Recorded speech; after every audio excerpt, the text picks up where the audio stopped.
So here's an interesting case out of the state of Maryland. Woman by the name of Dalya Attar who, by the way, is the highest ranking elected Shabbat observant female in U.S. history.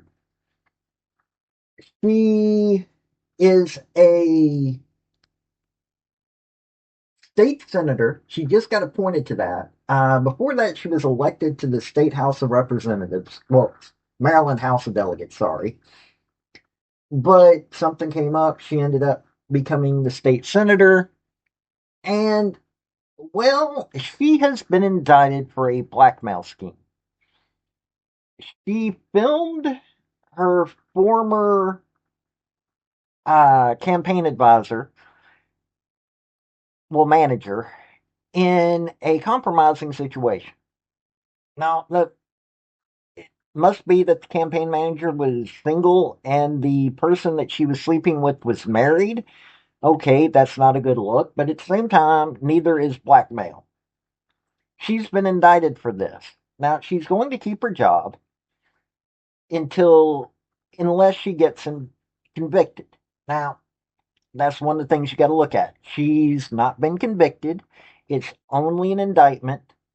She could win in the court of law. So we're going to go with that. But you might want to be interested in what's going on. So if you want to know what's going on, federal, state, and local levels of government, hit like, hit subscribe, because I cover these things. And I don't like covering this kind of story, but you know what? You need to know the kind of people that you're electing. And it's kind of sad that this woman, who should have every reason in the world to be proud of her election and to be willing to fight to get elected, would stoop to this level. It's sad if this is all true. So let's get into this story. Howdy, y'all. This is Paul, the Redneck Thinker. What we have here is a channel to communicate. I want you folks to be thinking by the time you leave my videos. Why? Because I'm tired of people talking via what other people tell them to think. So, watch my video and enjoy the chance to think for yourself. Now, earlier this month, a Maryland state senator was indicted for allegedly blackmailing a former consultant with secretly recorded video of her in bed with the married man. Dalya Attar, a Democrat and the first Orthodox Jewish woman to serve in the Maryland Senate, is charged with 8 counts, including extortion and conspiracy. Her brother Joseph Attar and Baltimore Police Department officer Coleman Finkelstein are also charged in the alleged scheme.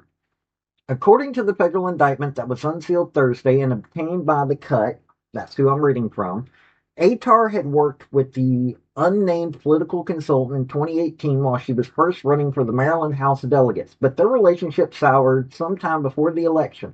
Attar went on to win the election, but in 2020, as she was preparing for her 2022 re-election campaign, she had allegedly texted one of her co-conspirators that the consultant was still looking to screw me badly, at which point the scheme began to take shape.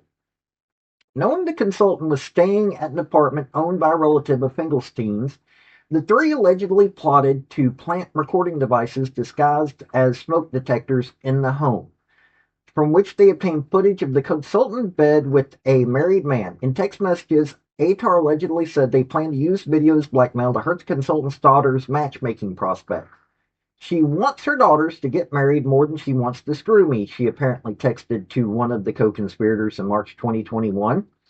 In December 2021, Attar's brother allegedly met with the married man, and he apparently told him that they had hours of footage of him in bed with the consultant and advised him to tell the consultant to leave Dalya alone.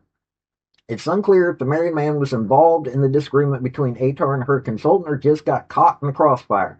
The brother allegedly threatened to share the video with everybody you know, everyone she knows, every rabbi in town, your kids, your wife, her daughters. In a statement to the Associated Press, Attar claimed the charges against her center on the allegations of my former disgruntled employee, adding that we have yet to see any tangible evidence to support the claim that I knew of any illegal actions taken on my behalf. I look forward to sharing my side of the story and believe the truth will be the arbiter of justice.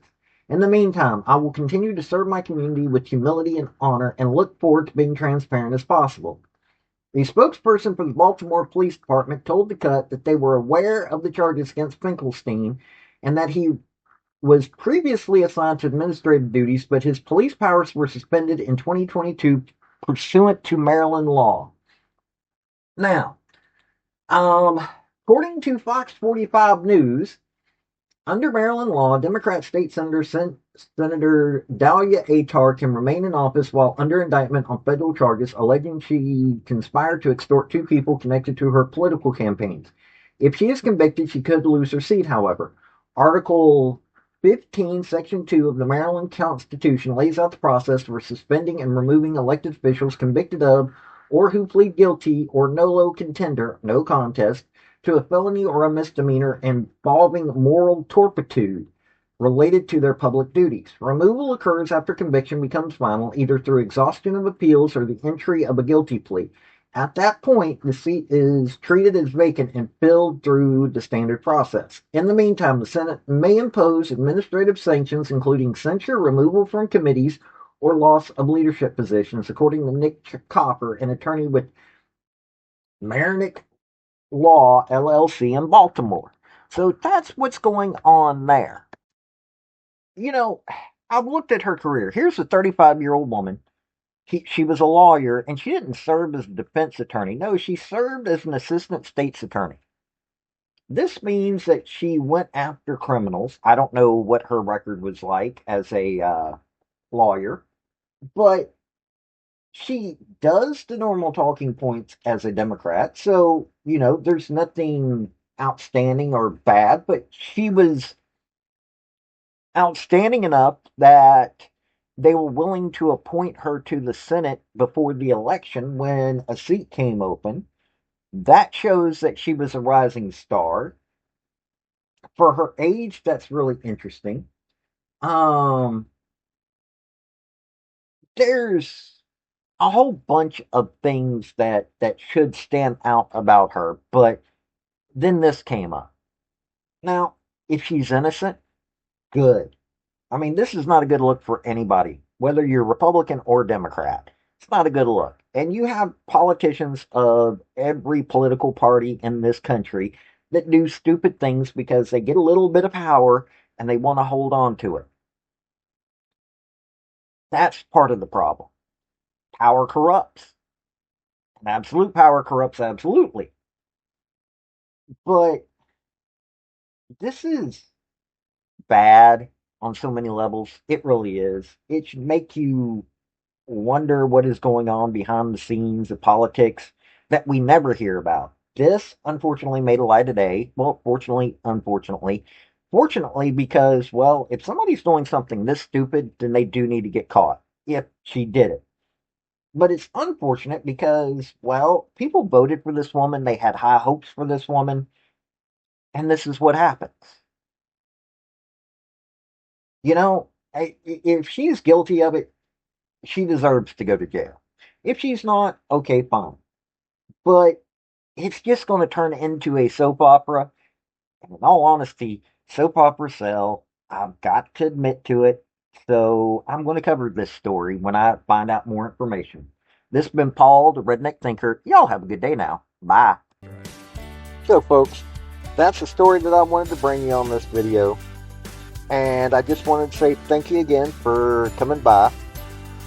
Hit like, subscribe, comment, all that fun stuff if you don't mind. Help me out. So, y'all have a good day now.